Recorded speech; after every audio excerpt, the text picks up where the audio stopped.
여러분 안녕하세요. 경제아충을 박종현입니다. 한때 사망설까지 나돌았던 북한의 김정은 위원장이 약 20일 만에 공식 석상에서 건재함을 과시함에 따라서 결국 김정은 위원장의 건강 이상설은 해프닝으로 끝이 났고요. 이로 인해서 국내 증시도 지난주에 제법 큰 폭의 반등세를 보였습니다. 이제 시장의 관심은 코로나19의 확진자 증가세가 다소 주춤하면서 각국의 봉쇄 조치가 완화되고 있고요.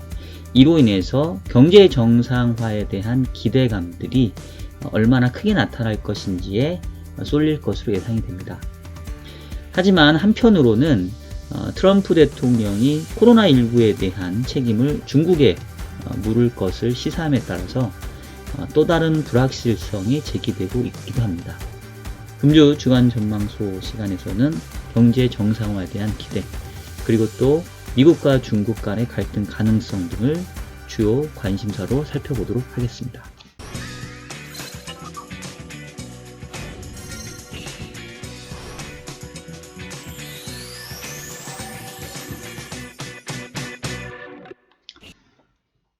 자, 각 시장별 최근 특이사항과 향후 전망 살펴보도록 하겠습니다.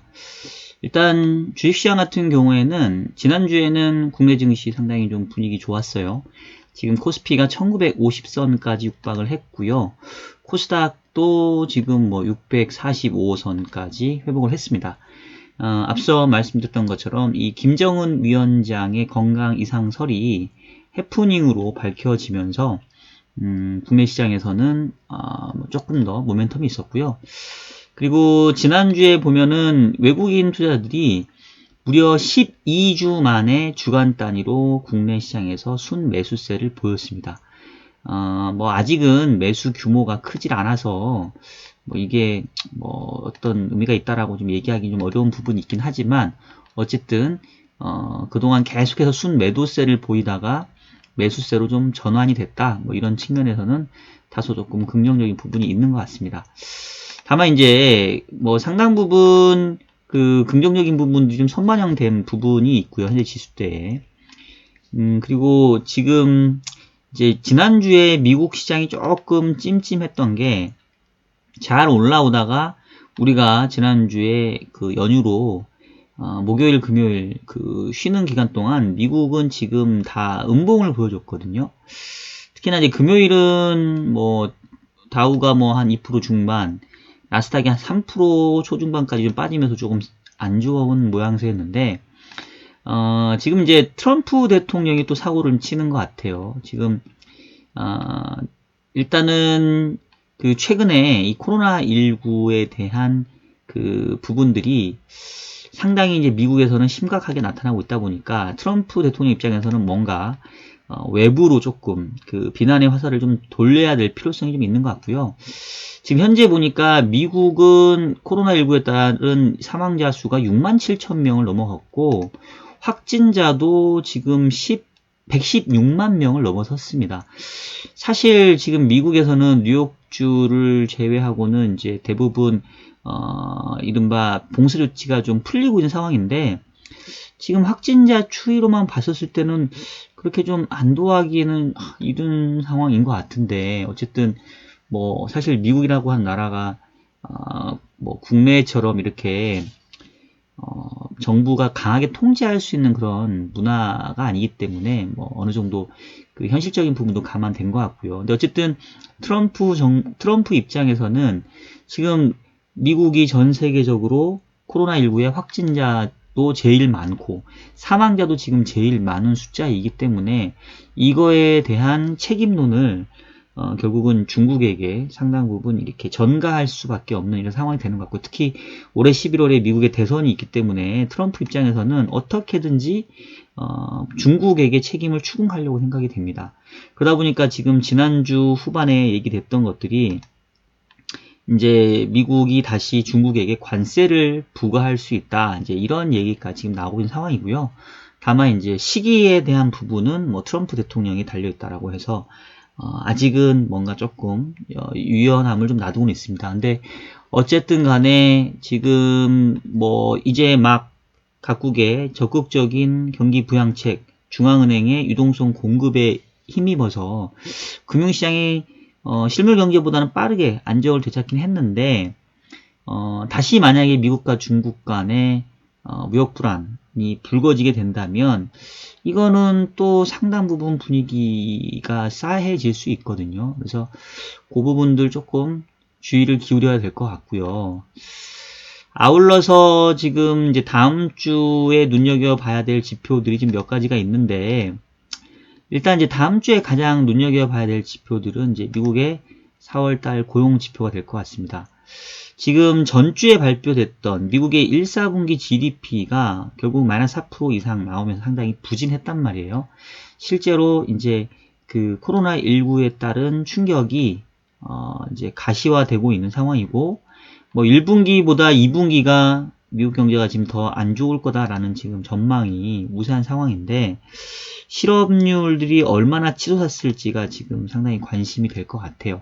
지난 3월 같은 경우에는 뭐 실업률의 상승폭이 그렇게 크지는 않았습니다. 지금 한 3.8였다가 3.5에서 한 4.4%로 뭐 튀어오르긴 했지만 상당히 좀 제한적이었는데, 지금 4월달 실업률은 16%까지 지금 튀일 걸로 생각이 된다는 거거든요. 지금 이게 뭐 거의 대공황 이후에 가장 이제 최악의 수준까지 좀 올라올 거다라는 지금 전망들이 많고요. 비농업 일자리 수의 경우에도 이 코로나19 이전에는 한 27만 건 정도 나왔던 게, 지난번 같은 경우에는 70만 건 정도의 일자리가 감소를 했고요. 이번 그 4월의 경우에는 지금 뭐 이게 몇 자리입니까? 뭐 하여튼 제가 숫자가 헷갈릴 정도로 어마어마하게 일자리가 지금 감소할 걸로 지금 예상이 되고 있습니다. 실제 실물 경제에서 충격이 이제는 본격화되는 상황이기 때문에 과연 이 주식시장이 이미 뭐 여러 가지 호재들, 특히나 경제 정상화에 대한 기대, 또 중앙은행의 유동성 공급에 대한 기대, 이제 이런 부분들로 이미 저점 대비 한 절반 정도 이상 회복을 한 상황에서 여기서 지금 이제 더 뻗어 나가기가 상당히 조금 만만치 않아 보인다라는 게 계속 드는 생각이고요.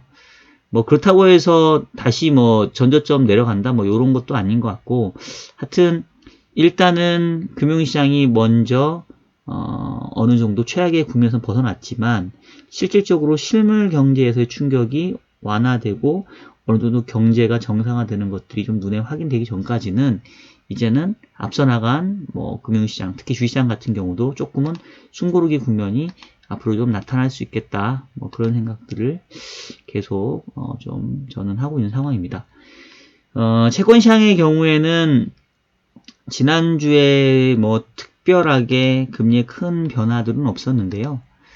일단은 뭐 미국 단기금리는 계속 낮은 수준에 머물러 있고, 미국의 장기금리도 마찬가지인데, 지금 뭐 경제적인 측면에서는 1분기 성장률 큰 폭의 마이너스 보이고, 고용시장도 최악의 상황으로 가고, 뭐 여러 가지 안 좋아 보이긴 하지만, 일단은 전체적으로 금융시장에서 안전자산 선호, 위험자산 기피 현상들이 좀 완화됐기 때문에 뭐 채권시장도 여기서 더 크게 금리가 떨어질 만한 상황은 아닌 것 같고요.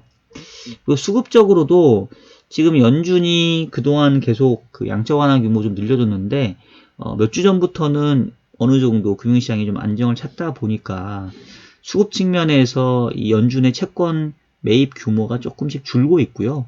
반면에 이제 미국 정부는 계속해서 재정 지출을 확대하느라고 국채 발행을 늘리고 있고, 그동안에는 단기채 위주로 발행하다가 최근엔 중장기채로 좀 발행이 좀 늘어나고 있습니다. 그래서 조금 수급상 부담이 되는 상황이고요. 이게 이제 미국은 그래도 어느 정도 균형을 찾으면서 금리가 상당 부분 좀 좁은 레인지에 갇혀 있는데, 국내 같은 경우는 계속해서 지금 상승 압박이 있거든요. 지난주 같은 경우는 뭐 국내에서 장기 쪽 금리가 다시 조금 소폭 낮아지긴 했습니다만, 전반적으로 봤었을 때는 공급 부담에 대한 우려들이 지금 크게 나아지고 있지 않은 상황인 것 같아요. 그래서 지금 뭐 국내 채권 시장 같은 경우에는 오히려 조금은 그 약세 분위기가 나는 이런 형태이고요. 지금 5월 달에도 국채 발행 규모가 12조 원 이상이고 또 2차 추경에 이어서 3차 추경까지 지금 나오는 상황이기 때문에 이런 부분들이 그 채권 시장에서 좀 소화되기 위해서는 시장이 어느 정도는 조금 뭐 금리로 봤었을 때는 뭐 추가로 더 크게 하락하기보다는 현재 정도 수준에서 이런 수급에 대한 우려 부분들 또 경기 침체에 대한 우려 부분 이런 것들이 좀 상쇄되면서 어느 정도 역시 국내 채권 시장도 조금 숨고르는 그런 모습들을 좀 보일 것 같습니다. 다음 주에 채권 시장 관련해서 눈여겨봐야 될 그런 내용들은 일단은 뭐 고용지표는 주식시장뿐만 아니라 채권 시장도 눈여겨봐야 되고요. 지금 다음 주에 그 우리 쉬는 5월 5일 어린이날 호주에서 통화정책 결정 회의가 있는데 이 부분도 조금 뭐 현재로서는 큰 변화가 없을 것 같지만 그래도 정책의 스탠스 측면에서는 관심이 필요해 보이고 제가 봤을 때는 국내적으로는 7일날 발표되는 5월달 재정 동향이 좀 더 관건인 것 같아요. 지금 1분기까지 정부의 재정 적자가 큰 폭의 마이너스를 지금 기록을 했고요. 앞으로도 그렇게 크게 나아 보이지 않죠. 뭐 세수는 상당히 좀 덜 거칠 거라서 세금 부족 부분들 반면에 정부의 지출 늘어난 부분들이 결국은 국채 발행 늘어날 수 있기 때문에 국내에서 수급상으로는 상당히 좀 부담이 있어 보입니다. 반면 이제 외환시장 같은 경우는 뭐 달러화의 강세가 지속되다가 조금 이제 주춤하긴 했는데 앞서 얘기했던 것처럼 외국인들이 한 12주 만에 순매수세로 국내 주식을 사다 보니까 뭐 원달러 환율도 한 1235원에서 1218원대 정도로 조금 이제 소폭 낮아지기도 했습니다.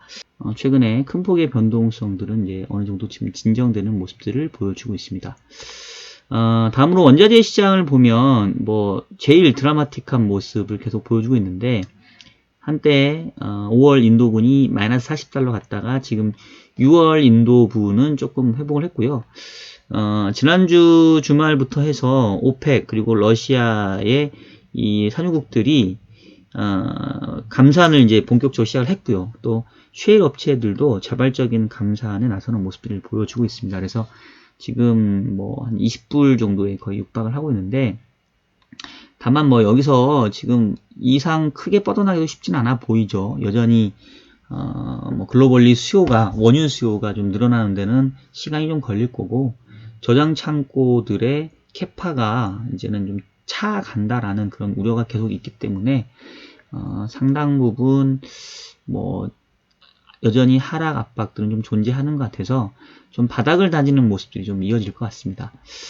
지난주에 조금 개인적으로는 눈에 띄었던 게 지금 그동안 금 가격이 이 달러화의 어떤 신뢰에 대한 문제 계속해서 각국 중앙은행들이 무차별적인 돈을 풀고 있기 때문에 이제 인플레이션에 대한 해지 성격으로 이 금 가격이 좀 강세를 보였었는데 최근에 이제 비트코인이 또 지난 한 일주일 한 열흘 새 보시면 좀 급등을 했어요. 벌써 이제 국내 가격 기준은 1000만원을 지금 회복을 했는데 기본적으로 비트코인이 태생됐던 게 2008년도 금융위기 때 미국이 금융위기의 주범임에도 불구하고 그 위기를 바로 달러화를 무차별적으로 찍어내서 그 위기를 해결하는 걸 보면서 야 이게 과연 현재의 이 법정화폐 법화라고 하는 게 신뢰할 만하냐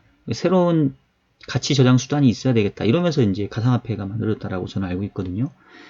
그래서 이제 그런 비슷한 상황에서 이 각국의 무제한적인 돈 풀기가 결국은 이 통화 가치의 신뢰성 저하로 좀 이어지는 부분들이 새로운 가치 저장 수단에 대한 그런 수요로 늘어나는 것 같고 특히 이제 뭐 아마 5월 달부터인가 그 비트코인의 채굴량이 줄어드는 반감기가 이제 도래합니다. 그러면서 지금 가격이 올라왔는데 뭐 저도 계속 말씀드리지만 제가 비트코인 전문가는 아니에요. 잘 모르는데 일단은 이제 글로벌 유동성의 향배 또 금융시장의 색깔 성격들을 좀 알려면 같이 봐야 돼서 저도 모니터링을 하는데 하여튼 최근 모양새는 그동안 좀 금 쪽으로 그 뭔가 대안 투자에 대한 그런 수요가 몰렸던 것들이 다시 조금 비트코인 쪽으로 좀 뭔가 나타나고 있는 형태다.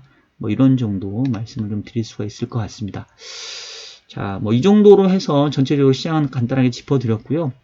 결론은 지금 일단은 각국의 봉쇄 조치가 좀 완화되면서 경제 정상화는 조금씩 진행될 것 같아요. 근데 이미 뭐 금융시장 자체가 그런 부분들을 반영해서 지난 몇 주 동안 이미 뭐 주가도 상당 부분 상승하고 뭐 외환시장도 좀 어느 정도 안정되고 뭐 이렇기 때문에 이게 새로운 재료가 될 것 같지는 않고요. 이제는 바야흐로 이제 경제 지표하고 기대치가 조금 얼마나 차이가 나는지 좀 맞춰보는 시간. 그 다음에 앞서 얘기했던 것처럼 지금 이제 미국하고 중국이 무역 전쟁을 휴전을 했었는데 이번에 이제 코로나 사태에 따른 미국 쪽 피해가 크다 보니까 이런 부분들을 어떻게 하면 이제 트럼프 대통령이 중국에게 전가시키려고 할 건지 이제 요 부분들이 이제 새로운 불확실성들로 제기되고 있기 때문에 이쪽에 조금 포커스가 좀 맞춰져야 되지 않을까 싶고요. 일단은 뭐 저는 기본적으로 그동안에 가팔랐던 주가의 반등 국면들은 조금은 1차적으로는 좀 마무리된 거 아니냐. 뭐 다른 시장들도 일단은 그동안의 방향성들이 어느 정도는 조금 쉬어가거나 다시 에너지를 모으는 과정들이 좀 필요하지 않을까. 뭐 이런 생각들을 저는 좀 전해드리고 싶습니다. 자, 이 정도로 해서 오늘 주간 전망소는 마무리하도록 하겠고요. 자, 그럼 여러분 한 주 동안 또 잘 보내시고요. 이번 주는 또 어린이날도 있으니까 또 가족들과 또 아주 화목한 시간들 되시길 바라겠습니다. 저는 다음 주에 뵐게요. 여러분 그러면 안녕히 계세요.